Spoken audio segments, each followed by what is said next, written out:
Welcome back. You're still live on the AM show. We get into our big stories, but note that the AM show is proudly sponsored by Waylead Properties. And we ask, what's the reading of the polls 3 months into the new Mahama administration in terms of direction of the country, the performance of government, and again, John Mahama's approval rating? Well, there are also ratings in respect of the police, immigration, and the judiciary in respect of corruption, and they are the most corrupt institutions in Ghana per the survey that has been conducted by Global InfoAnalytics. We have their executive director joining us in the studio. Musa Dankwa is here to break down what exactly the polls are saying. Musa, good morning. It's good to have you join the conversation. It's good to be here. I think post-election 2024 and the fallout and how spot on your analysis was or your surveys were, we've not really had... no, we haven't had a chance to... So this is the first major one. This is the first major one. This is about what? Almost 3 months into this administration's tenure. Yes.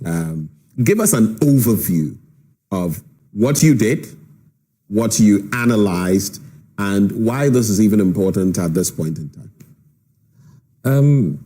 It's always very important for us to see how any president is perceived to have performed as soon as he assumes office. In many parts of the country, world, they do it.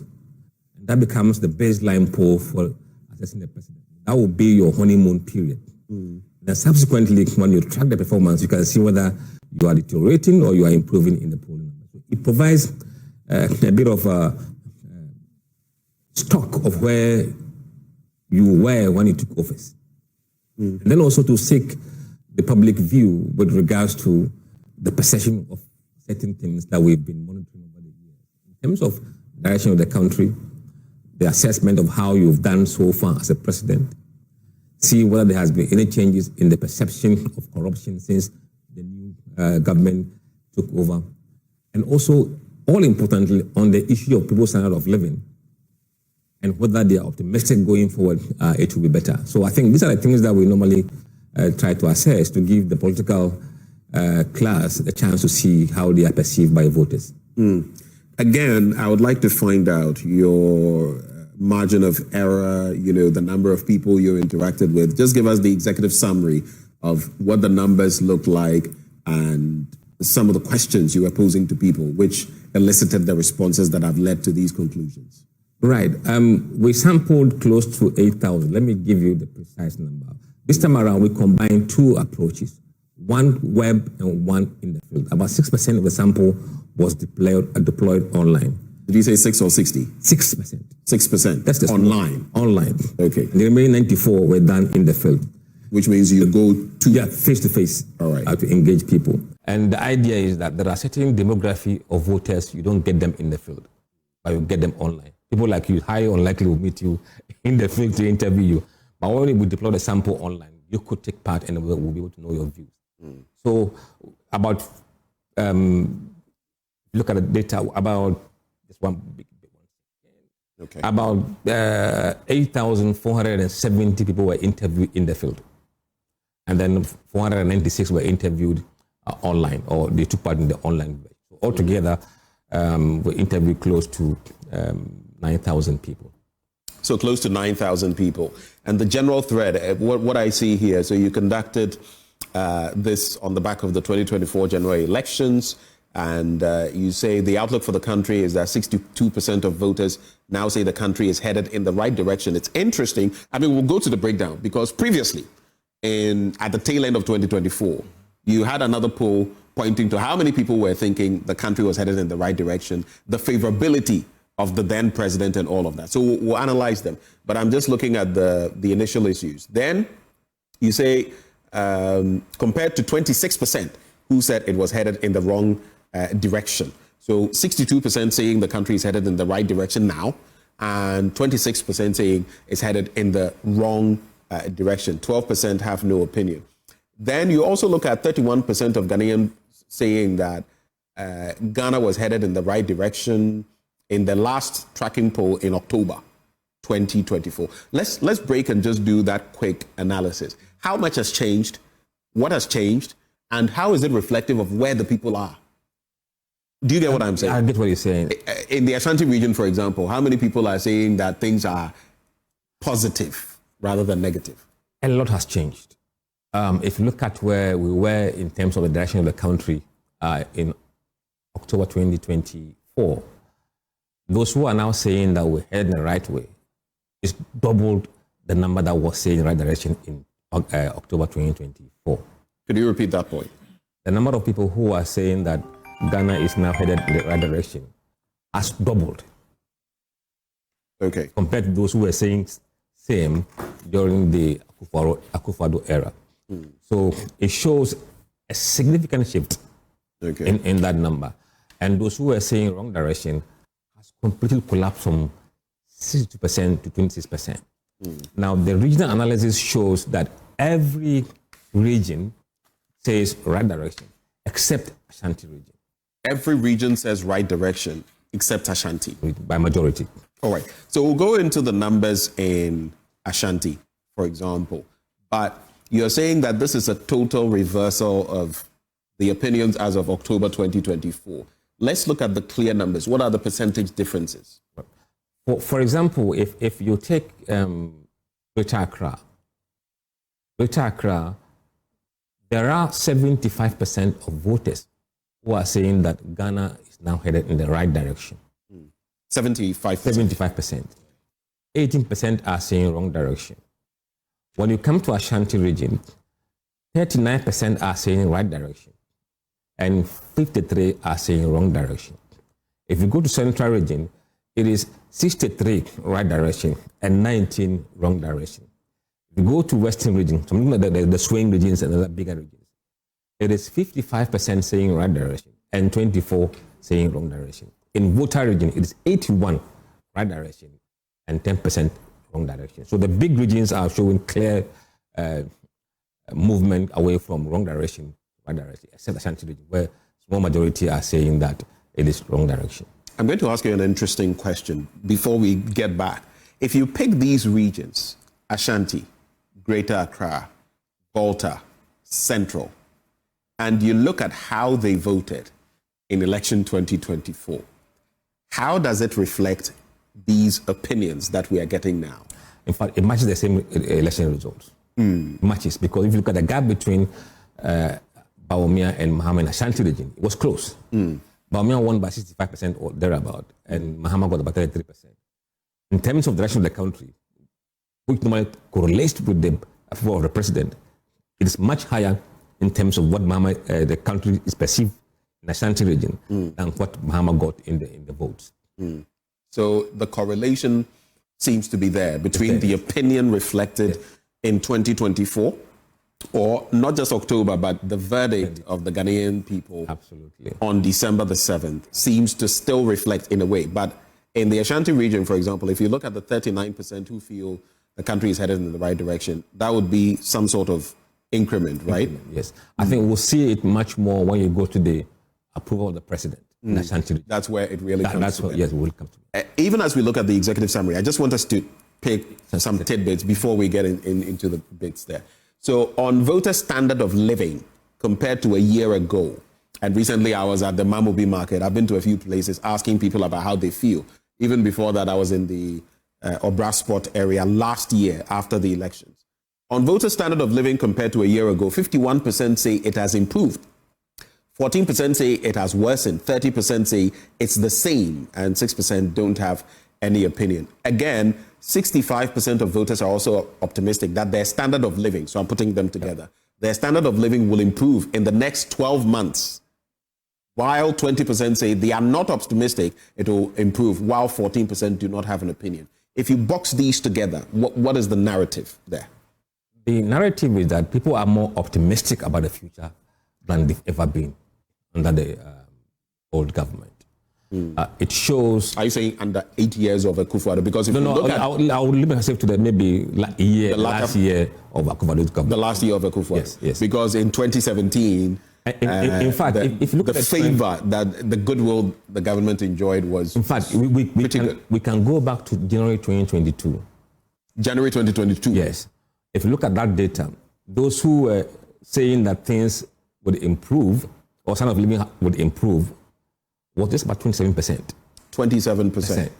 Now you have about 65% optimistic that their standard of living will improve. Exactly. So 20 what percent again? 27%. 27% versus 65%. If you do the math, that would give you what? About 38%, right? About 38% increment on those who are optimistic that the standard of living will be better, and others reflecting that in 12 months, that's 65% thinking their standard of living will improve in the next 12 months. And that goes back to almost 3.5 years of polling. So January 2022. April 2025 now. Right. That's the highest it's been. And on voter standard of living compared to a year ago, now this one is sharp. 51% say it has improved. They are not saying in the next 12 months I'm expecting. No. They say now it has improved. Correct. How did you find that? Is there a correlation between that and any other matrices as well? Normally it correlates with the optimism. Okay. If the past has been improving, then you hope that that improvement will continue in the next 12 months. If it's been very bad, unless something dramatic happens now, then you're still going to be pessimistic about the future. When it comes to the issue of corruption, whether perception or otherwise, what are the matrices pointing to? Again, like I said, we are looking at the overarching bit, and then we'll come to institution by institution. But and we look at the ranking from 2024, falling by about 10 points, right? What picture are we getting? Is the opinion of people changing? I think the perception has changed dramatically. In which regard? In the sense that now you have a lot more people in every region, except I think Bono region, saying that corruption levels is improving. That's interesting. Every region apart from the Bono. Bono, yes. I see. How interesting is that? Very interesting, because, I mean, even in the Ashanti region, where you expect them to be a bit pessimistic, over 51% of them are saying that corruption levels has decreased since Mahama took over. We'll look at the matrices in a bit. We'll look at the league log, if you like, and find out those who are performing well and those who are not. But you reference here the 2024 Afro-Barometer survey.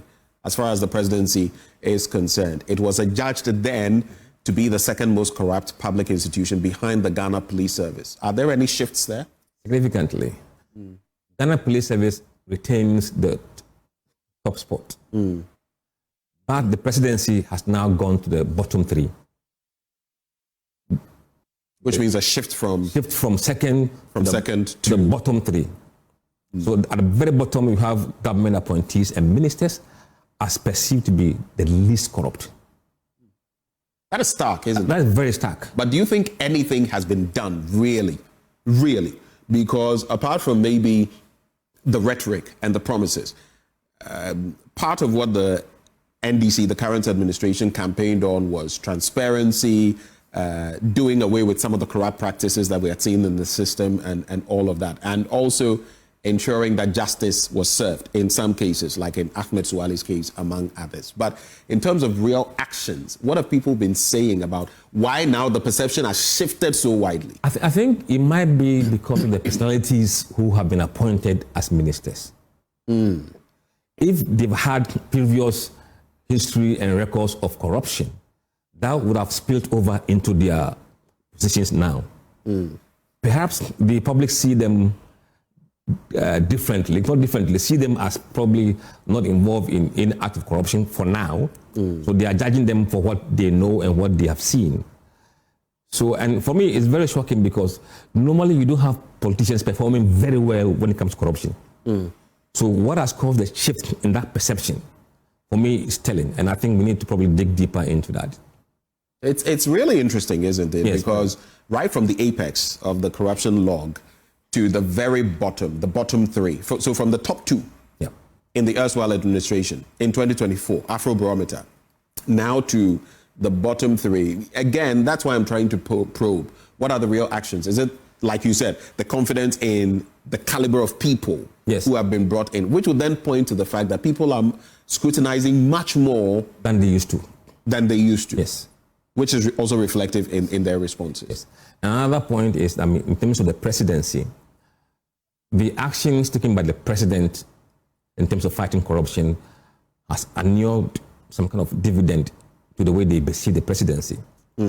And I think the people believe that he's not going to condone acts of corrupt practices within his government. And that may be the cause for a high rating of the presidency in terms of least corrupt institution. I'll do the one or two more issues and then we'll get into the extensive details. That has to do with, recently Christian Youno, the IGP, met some erstwhile IGPs, which I feel was a good thing. What's that? Peter Namfuri. I don't know whether you remember. He was an IGP a long time ago, were alive. Unfortunately, he's not with us. I'm sure he would have been there as well. But he had this meeting. But there was something interesting. You took a look at the IGPs as well, Dr. Dampare and Christian Youno.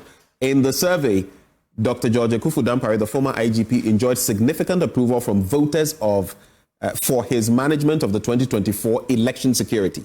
It is important because we had seen incidents of people dying and all of that. Even there, we had some instances. But the poll showed 14% of voters rating his performance as excellent, 14% saying Dr. Dampare was excellent, 58% saying he was very good or good, and then 21% saying that, so 58% as very good, 21% as good, and then as average, 7%. Is that it? So as average, poor or very poor, 7%. However, 53% of voters supported the decision of the president to replace Dr. Dampare. That's the interesting dynamic. After all of this was said, 53% of voters who voted in the 2024 election, right, supported the decision of President Mahama to replace Dr. Dampare as IGP. 29% were neutral and 18% opposed the decision. Let's stick with him before we get to Youno.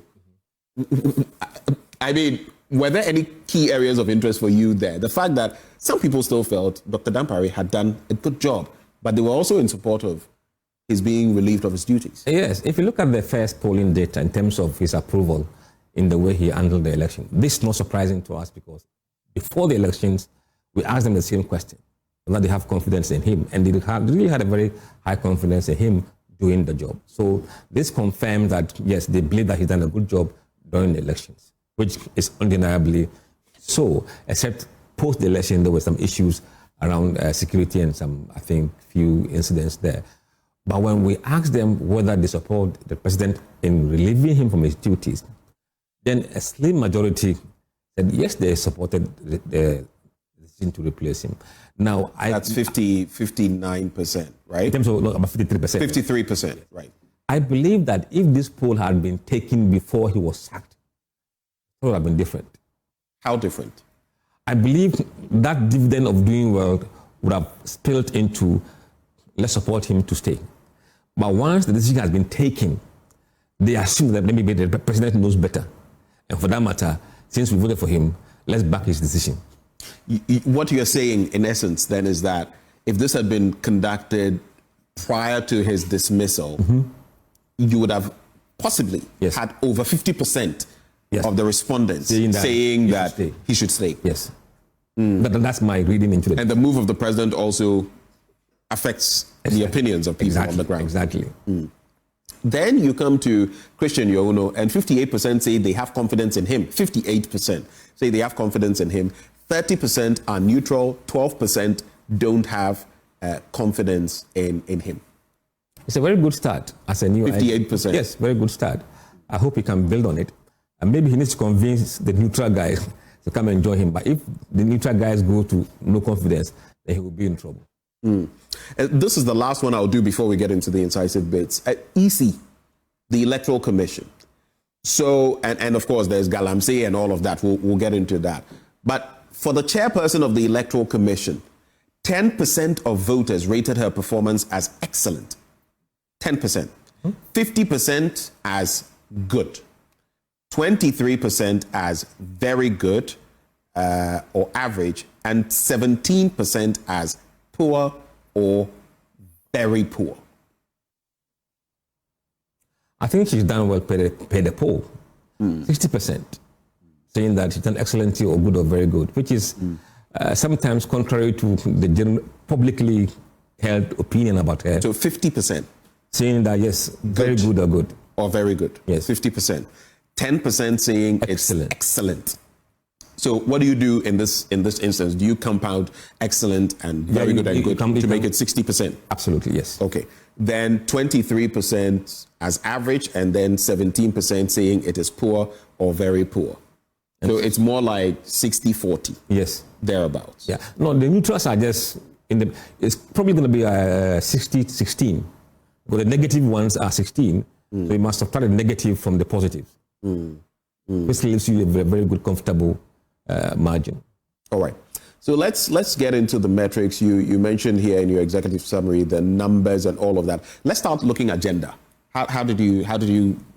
What's the gender situation in terms of the numbers polled? I see 46-54. How do they shape up? 46% were female in the respondents, and then 54 were male. Ideally, we should be getting around 49-51. But in the field, I mean, you can encounter some of these things because there are mostly probably the men around and the women are hiding somewhere doing something. And also, generally, sometimes it's difficult to engage the women in the field.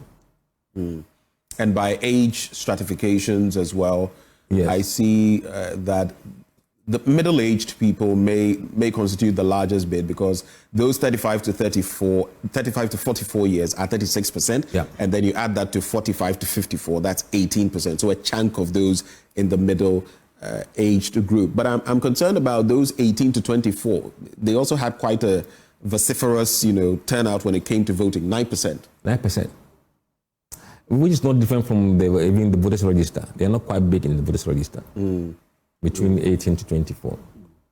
And then in terms of education, those respondents, 42% at SHS level, 31% at the tertiary level, and 15% at JHS, 12% with no formal qualification. And if I may just add employment as well, 55% of your respondents were employed, 31% unemployed, 13% students, 1% pensioners. And then there's religion as well. How do you feel these matrices affect respondents in terms of where they live? It doesn't, because those demographic questions come at the tail end of the questionnaire. So we don't ask you some of these demographic questions before we start the survey, because we believe that by disclosing some of the demographic, it tends to influence the kind of responses we give to us. So they come at the tail end of the questionnaire. Then we analyze it after we've done the survey. So we are able to minimize those kind of biases by people who may fear that after exposing all my preferences or my demography, it may influence the way the questions are responded to. I see some interesting comments. Let me just say, Eric Duku says, Joy News, let him publish the raw data, including the GPS location of respondents on their website, and make it open access. If not, then it is cooked data, office-generated data. Well, some people said this in 2024, and we saw how that turned out. His data was very spot on in terms of even the regional numbers and the general electoral outcome. You do put out some things on X. I see you post on X and Facebook sometimes, and all of that. But I also know that researchers would not put out everything. But how do you respond to this person's? We have raw data. Okay. We have GPS. You have GPS. But we are not an NGO. Exactly. We are a private company, and those data are what we call our intellectual property and also assets. So we are able to do more analysis with our data and provide different clients with different report. If you put this out there, he can go and sell the data to anybody and make money. So we will not do that. But we'll put enough there to be able to know what's going to happen. And indeed, no posters in the world put raw data out there. No poster. You can go to Gallup, you can go to all the incredible, nobody does that. I just found it interesting that this person was asking this because no poster goes out to put any of this data out there. This one says, where does he get the respondents? Be from Ghana. But anyway, where do you get your respondents? We first randomly select the constituencies to be polled randomly, because we have the system that picks the random areas we have to visit. And then we pick electoral areas in the constituency to visit. So if he's lucky one day, he'll bump into us. And luckily for us, people witness us in the field. Sometimes they do call me. They get my number from the field and they call. I want to talk to Mr. Dankwa. Then we speak. So as for us, we don't do our polling in secret or in dark. We do it openly and transparently. How many people would you usually have on the field for a poll like this?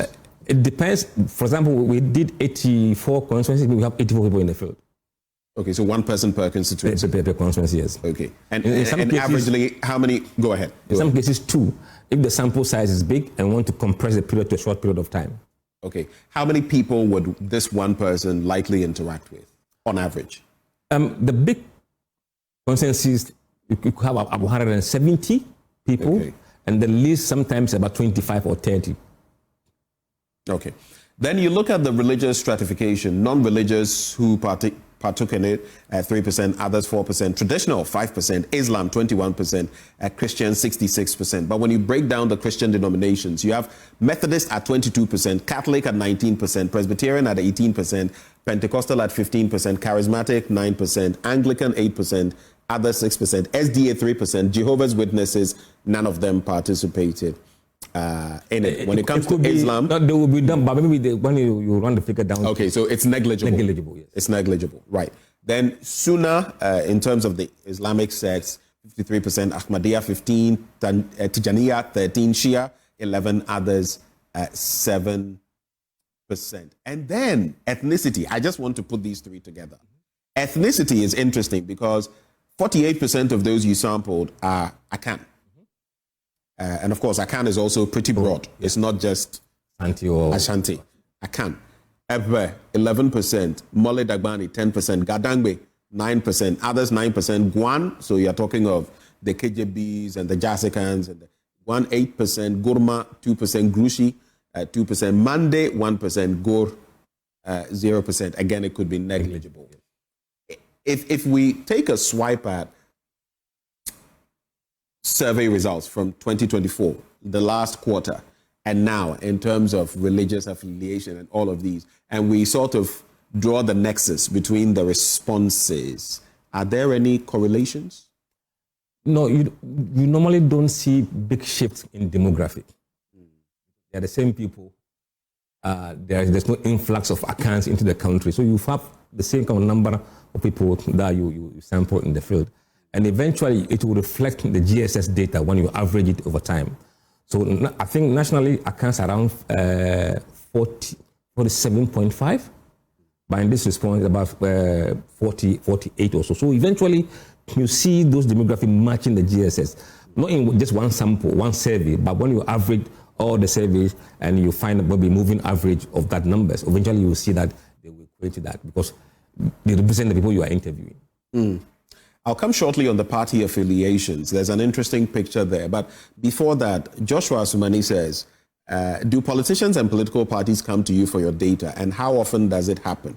I find that interesting because the current minority, then majority, I mean, your surveys were criticized a lot and they were pretty spot on per the results of election 2024.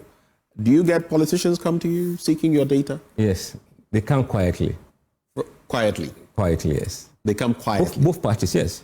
So when you say there are many parties in this country? We have clients in NPP.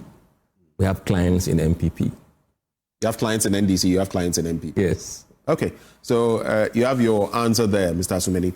Now, if you look at those you sampled, in October 2024, 33% of them were NDC.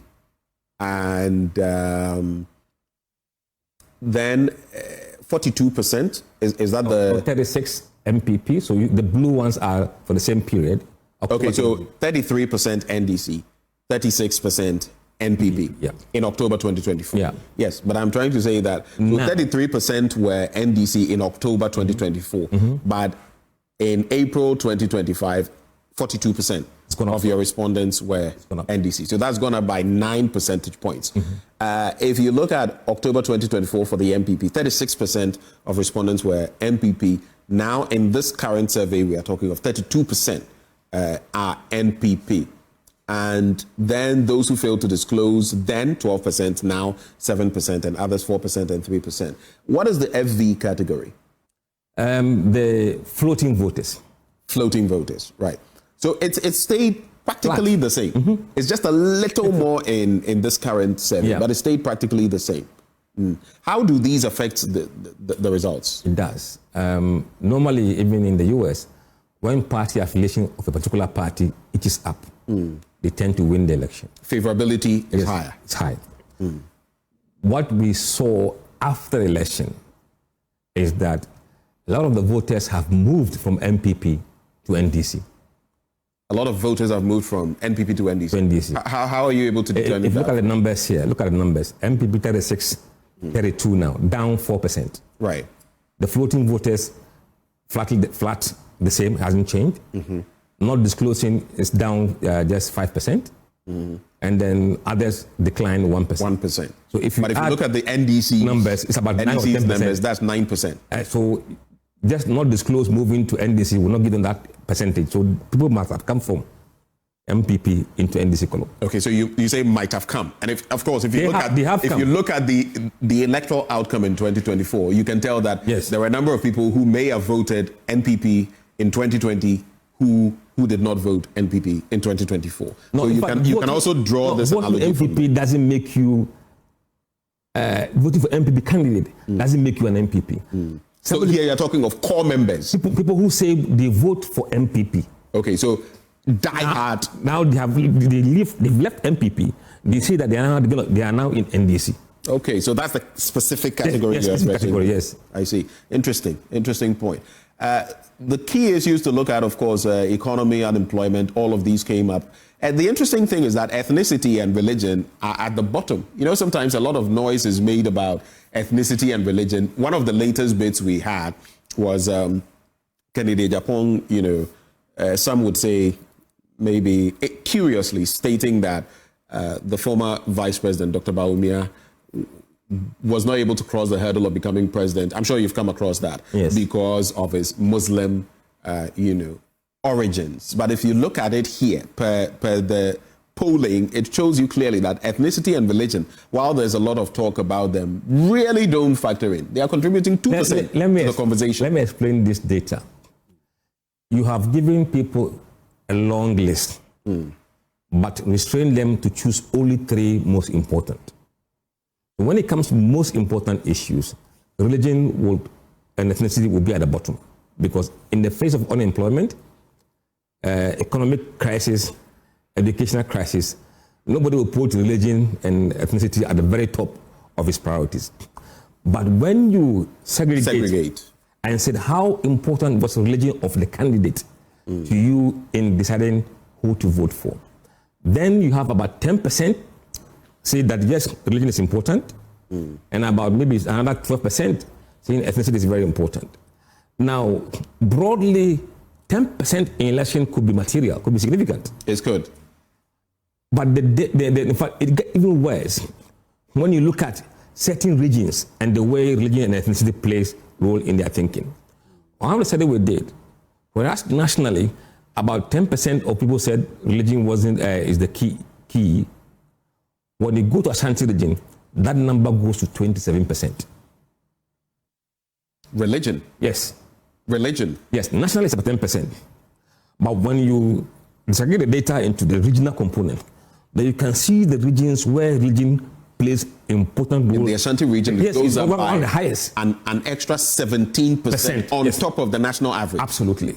So that's where you begin to understand the effect of religion and ethnicity in the overall numbers.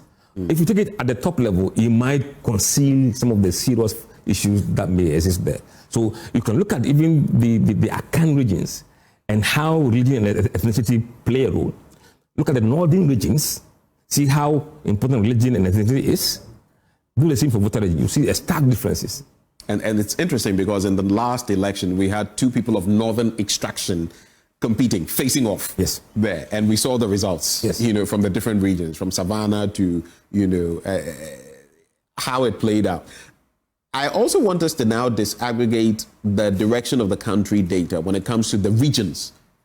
You already mentioned that the Ashanti region, and I see it clearly here, those saying in the Ashanti region, no opinion, 8%.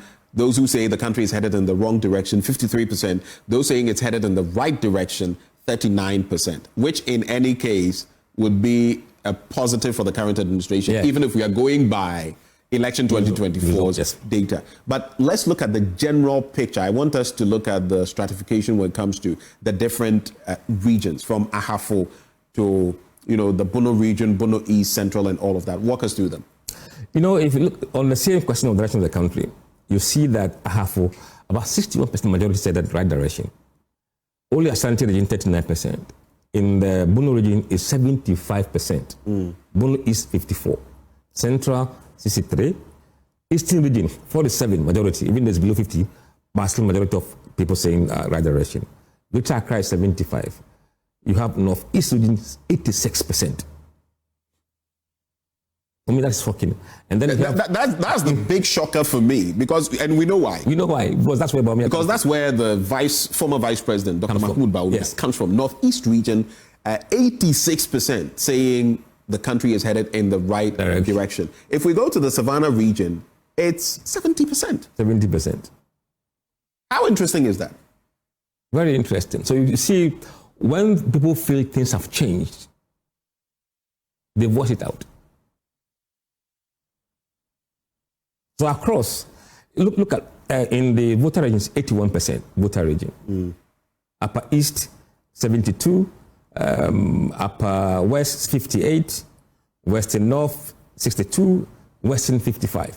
So Northern region, voter region at 81%. And then you have the Northeast region, 86%. Of course, the Greater Accra region, which has been somewhat of a key swing region, also is here with 75%. And then you have Ahafo, 61%, and it goes on and on. Does this picture paint any, how would I put it? Does it, how much of a good stead does this poll put the current administration in? I think very positively. For you to turn around the direction of the country by simply changing government and having this big movement, I think it shows how people probably were very unhappy with the previous government. Is it not also on the back of goodwill? Because we've seen this before. I'm sure if you were polling in 2017, you would have seen something. If you were polling in 2017, we could have seen merely by the goodwill of the people. You may see. Sadly, we don't have data. So. And it goes on and on, the direction of the country in terms of party affiliations and all of that. Then the president's job approval. So those who approve of what is happening in October 2024, we're looking at 36% saying President Akufo-Addo was doing well. In April 2025, we are seeing 66% saying John Mahama is doing great stuff. So that's an increment of 30%. In October 2024, we were looking at 59% saying that they disapproved of Akufo-Addo and how he was running the country. In April 2025, we're looking at 23%. That's a fall of about 36%. Yeah. And then those with no opinion also factoring in 5% in 2024, October, 11% now. I want you to box that into the president's job approval, regionally speaking. Again, what do we see? No, we also see the same trend to the extent that even Ashanti region, just by 4% majority, are saying that they don't approve his performance. So those who are approving in the Ashanti region are 42%. Yes. Of John Mahama. 42%. 46% disapprove, and then 12% say they have no opinion. Which is very impressive in the Ashanti region. So if you look at, get this, the country moving in the right direction. You had 39% in the Ashanti region. Now, those who are approving of President Mahama as an individual and his leadership, you have what? 42%. 42%. Plus 3% over. Plus 3% over the general direction of the country. We looked at some interesting regions when it came to the other dynamics. Northeast region, again. 89%. 89%. What's happening? This is very interesting. Very interesting, very interesting. 89% coming from the Northeast region, and then the president's own region, 95%. Voter, 90%. Western region, 68%. Western North, 67%. Right. This would definitely be good news for the current administration, but where the devil is in getting complacent, isn't it? Absolutely, absolutely. They can't get complacent with this one. And they have to monitor it, and they have to keep working hard to maintain this level. These are quite high levels. I'll be surprised if it stays this high in the next 3 months. If it does, then it means they're doing something different. You'll be surprised if it stays this high over the next 3 months, by which time this administration would be about 6 months old. And mind you, when we looked at the standard of living, there were those over 61% who were saying that we believe that our standard of living over the next 12 months would improve. And then about 53% that said, or 51%, that said that already now we see an improvement, which means that by and large, the next 3 to 9 months will also be a determinant in how favorable this administration's positioning will be. Absolutely. So the standard of living optimism is here, but let's also get to corruption. I want us to quickly get into that. Those who feel corruption is improving. In October 2024, we're looking at 20%. Now they say the state of corruption in terms of improving in countering it, 56%. That's an increment of 36%.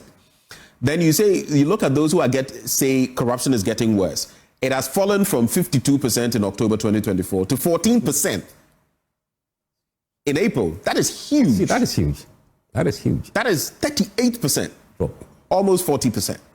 Those who say it is sane, 24% in October 2024, 23% now, and then those no opinion, you put them together, that's about 11% from then and now, difference of 3 percentage points. And then state of corruption by region. Again, I want us to put them together. So these are the opinions in the different regions on corruption, right?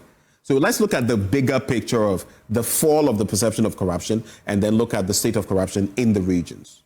I mean, I think the work that the oral team did and the kind of engagement the Attorney General has been doing with the media in terms of bringing to for what he's been doing and who is under investigation, I think has led to people believing that corruption is coming down. In terms of, again, the percentages regionally, because then it paints a certain picture. If you look at, now I'm very interested in the Northeast region. Those who say in the Northeast region that the fight against corruption is improving, 74%. In the Volta region, 69%. In the Savannah region, 77%. In the Greater Accra region, 72%. In the Central region, 51%. In the Ashanti region, 51%. Again, a positive coming out of the Ashanti. Very positive for Ashanti region. 51%. Majority of voters believe that corruption level has reduced. And these matrices then feed into the league table of the most corrupt public institutions. Certainly. So I mean, over the years, from the Afrobarometer to the corruption perception in the indices to other, surveys that I regularly conducted, we look at these league logs and the angst is real. Some entities are still very high up, even as evinced by your survey. But walk us through this one and why these differences matter. Walk us through them. No, if you look at the current table, in fact, what we did was that we asked voters to rate these institutions from 1 to 10, 1 being the least corrupt and 10 being the most corrupt. So if you get a 10, that is you deform when it comes to corruption. Exactly. So for each of these institutions, they were ranking them between 1 and 10. Okay, so just a pause. Are you sure all of them got this right? Because usually a 10 is a better score than a 1. Are you sure it was explained properly for them to understand what they were doing? Absolutely. Okay. We said with 1 being the least corrupt and 10 being the most corrupt. Which of these institutions, what mark are you going to assign to each of these institutions when it comes to corruption? And you know why I'm asking that? Because the converse is true when it comes to cases, yes. Some other surveys. But let's get to it. So what did it reveal? I see the Ghana Police Service here at 6.3. That's the average score. Average score. That 6.43%. The Immigration Service, immigration at Brett, 5.86.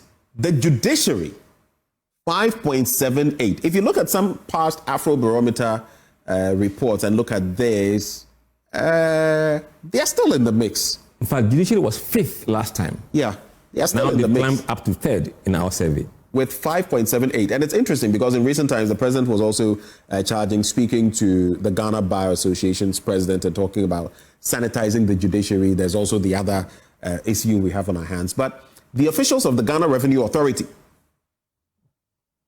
5.68, they are 4th, GRA. Then you have local government representatives. I want you to give us the breakdown. When you say local government representatives, which ones are you looking at? The assemblymen. Assemblymen and women? Yes. Just them? Yeah, just them. We had MCEs in the mix, but we took it out because we don't have them in place yet. Okay, so it wasn't a part of the final survey? No, we took them out because they used to stand on their own as MCE. But because they have not been appointed yet, we took the list out. So we didn't want people to begin to think about the old ones in terms of wanting to focus on the new administration and the new people that are in office. When you speak of business executives? Private sector. Private sector business executives? Yes. Okay. And the response in there, 5.63%, it almost yeah, so this thing we shouldn't just be looking at. I think they understand that the corruption that happens in public sector is done in connivance with the private sector. I see. Now, the officials of the Electoral Commission, they are 1, 2, 3, 4, 5, 6, 7 on the list, right somewhere in the middle. The score, because it's yellow, magenta, 5.58. Then you come down to traditional leaders. Chiefs? Yes. Okay, then there's the Parliament of Ghana. I think something has shifted when it comes to Parliament. Yeah, they've come down. They've come down a bit because I think the last time Parliament was a bit higher up. Then you have the prison service, the military. The military has performed pretty well in some of these surveys. The perception is that they are pretty... They used to top. Right. Among the least corrupt. Right. But now at least they are 4th from the bottom. Yes. And then you have the presidency at number 3 from the bottom. Then you have religious leaders, and then you have ministers and government officials. How crucial is this development? Ministers, government officials, the least corrupt. Perceived right now. How did we get here? Because I think at least from the top of my head, the last time they were pretty high up. They should be up. They were very high up. You see, the new appointments made by Mahama administration with regards to the ministers and also the other agency heads, probably the people of this country have not seen them to be corrupt, or so far they haven't heard anything about their corrupt practices, so they will get this higher score. But normally, once you're a politician, you tend to be seen negatively, whether there is evidence or not. But for the first time, you are seeing the politician, which is the presidency and then the ministers, featuring very, very low in the perception index for corruption.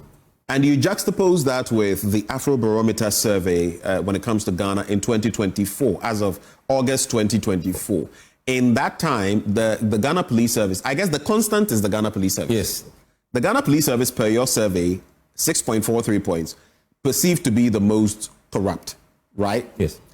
If you look at the Afrobarometer survey of August 2024, which is right beneath, there too, they were perceived to be the most corrupt. If you look at those that were saying they were the most, or all of them were corrupt, 63% and 31% saying some of them were corrupt.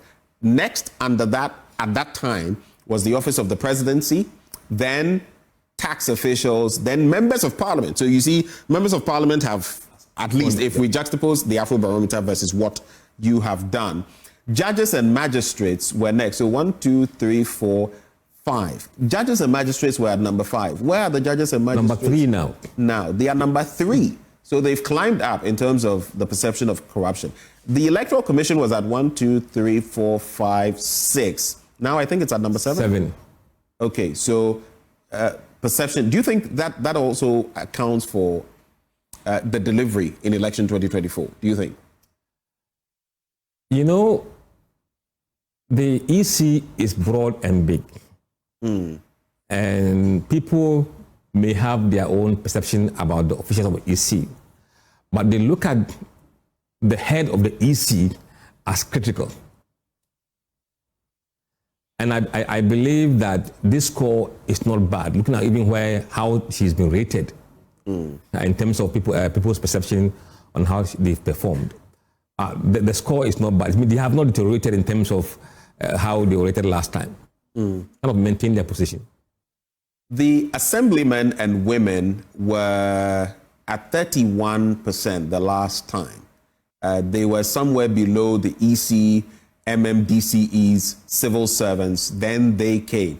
Then we had business executives. The business executive bit too, I think there's a little change in there in terms of business executives. Interesting in there. Oh, you wanted to say something? It seems they've climbed up. They've climbed up. Yes.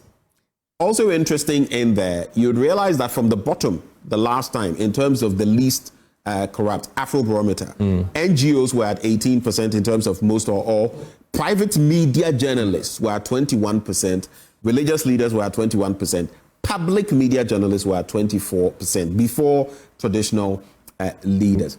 Why didn't you sample the thoughts on the journalists? We really wanted to focus on the bigger public institutions. And also, the questions were too long for both. Once it becomes too long, they don't even have time to finish the rest of the question. So we tried to make it a bit reasonable by taking into account the biggest one we believe that are the key drivers of the corruption. All right. Let's look at another crucial issue, Galamsey. The current state of Galamsey under Mahama. Those who say the fight has improved, 38%. Those who say the fight has worsened, 10%. Those who say the fight remains unchanged, 44%. And those with no opinion, 9%. And then the current state of Galamsey under Mahama in terms of national mining and non-mining areas, regions. So I want us to focus first on the current state of Galamsey broadly. Let's take a look at that. What is the real picture before we even get into the mining and non-mining areas? Nationally, I think people believe it has improved. Okay. By about 28% points. By about 28%? Yeah, because those who said it has improved 38%.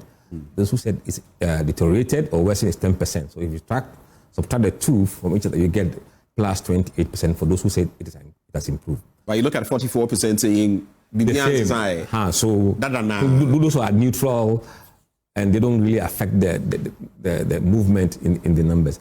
Now the detail or the devil's in the detail when you go down to the mining and non-mining areas compared to nationally. Within the mining areas, about 28% does improve, 28%.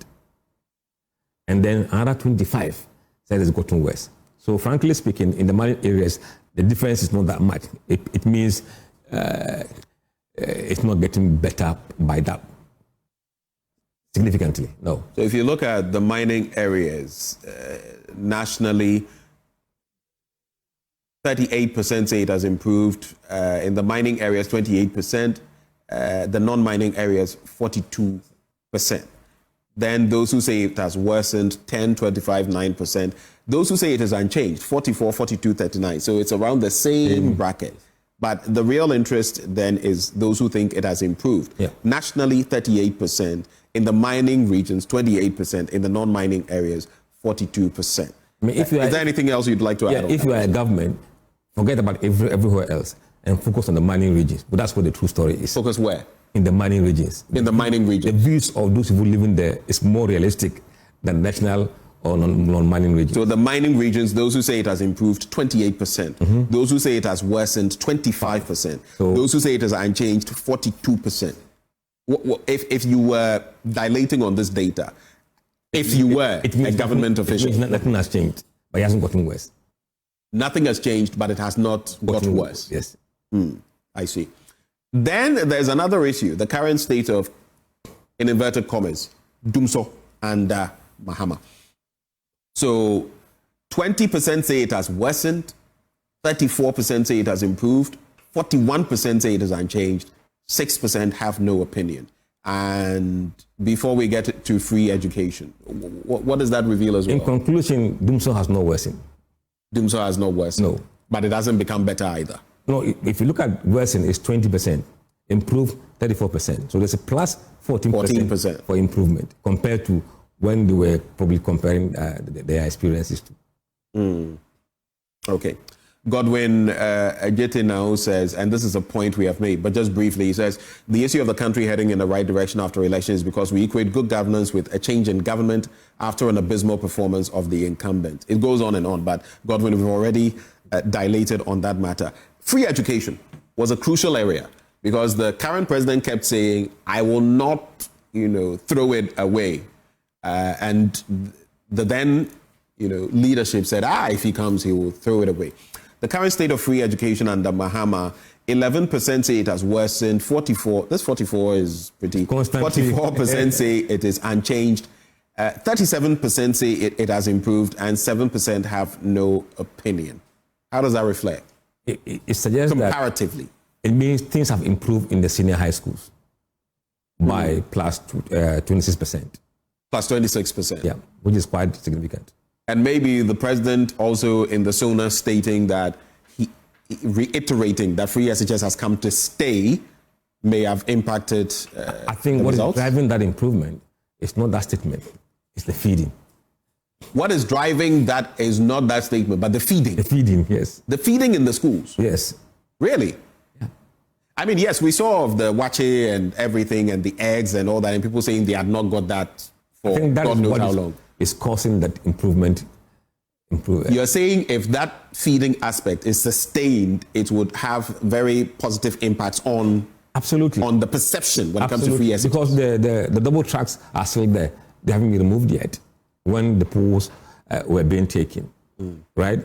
In terms of the quality of teaching, it hasn't changed. The only thing that we saw has been some movement around that is the feeding. So if the feeding improves, it means that parents will not send supplementary food to their wards regularly, and that would feed into the feeling that things has improved. That would feed into savings, and that would make some people more optimistic, upbeat about the situation. Absolutely. Generally, what's the reflection on the 2025 budget? Positive. About 64% of voters were satisfied with the budget. Only 10% were not happy with it. The neutrals, that's an interesting figure, 26%.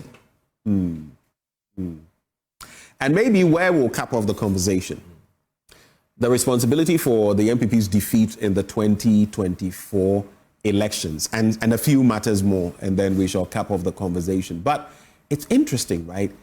68% of your respondents are saying the reason for the NPP's defeat was Nana Addo Dankwa Akufo-Addo. 40% say Kanoforiata. 30% Dr. Bawumia himself. That's 37%. Dr. Matthew Opoku Prempeh, his running mate, 33%. And it goes on and on. So this is where we are wrapping it up. But how does this feed into the electoral results and maybe both parties, both the NDC and the NPP, the strategy going forward? I mean, it shows that the elections, to some extent, were a referendum on Addo's performance and as a president. And that's why you see about 68% of the people they were blaming was Nana Addo. And this could be indecisions or some attitudes he exhibited during the last month of the campaign. And that may have put people off, and Bawumia could have probably paid the price for all those mishaps. And so what caused the election landslide? What caused the landslide? I think largely our theory has been correct, but more enhanced with this data. about 14% of people who had planned to vote for Bawumia in the election, on the election day, switched their vote to Mahama. How many percent? 14%. Wow. That is huge. Because you see, the landslide couldn't have been explained by just Alan and Bediakun voters. But they were not quite big enough to create that kind of gap. So the extra gap we saw was actually a loss from Bawumia's camp to Mahama. I see. So if I asked you in a nutshell, summarize for me everything we've discussed by way of these polls, what would you say? In respect of governance in Ghana, what would you say? I think for governance, the government is riding on a very high note and high confidence of the public. And also the optimism about the future economic prospect is much higher now than it's ever been. And overall, corruption remains an issue, but for certain key institutions. For some others, there has been a remarkable turnaround. So for those who are in charge of the police service, the prison, the immigration and the judiciary, what they should be doing, I really don't know. They have to really find a way to first change perception. In fact, if you go to other countries, you see billboards that tell people not to give bribe. I think that's where something can start. That's where we have to go. Yeah. Anyway. Let people know that they shouldn't be doing this while they're engaging with these institutions. All right. Musa Dankwa, thank you for engaging us this morning. He's the Executive Director, Global InfoAnalytics, and he's been sharing his thoughts on the latest polls, the latest surveys as conducted by his outfit. Now, every year, thousands of Ghana's brightest minds seek better prospects abroad, leaving a gap in our workforce. But how can Ghana inspire its talent to stay? Join David Ofosu-Dorte, Professor Mary Setrana, and Her Excellency Dr. Amina Gurib Fakim, a former president of Mauritius, at the 12th edition of the Ishmael Yamson and Associates Business Roundtable to discuss managing the talent exodus, leveraging private-public partnerships for growth. The date is the 7th of May, 2025. The venue is the Labadi Beach Hotel. The time, 9 a.m. If you'd like to register, text your name and organization to 0530 117 202 or shoot an email to info@ieyamson.com. Remember, the AM show is sponsored by Waylead Properties. In a bit, I'll be serving you my blunt thoughts, and I've titled it Of Poor Prioritization, a Bleeding Fire Service, and Unfulfilled Promises. Issues for government to address urgently. That will be coming your way in a bit. Do stay.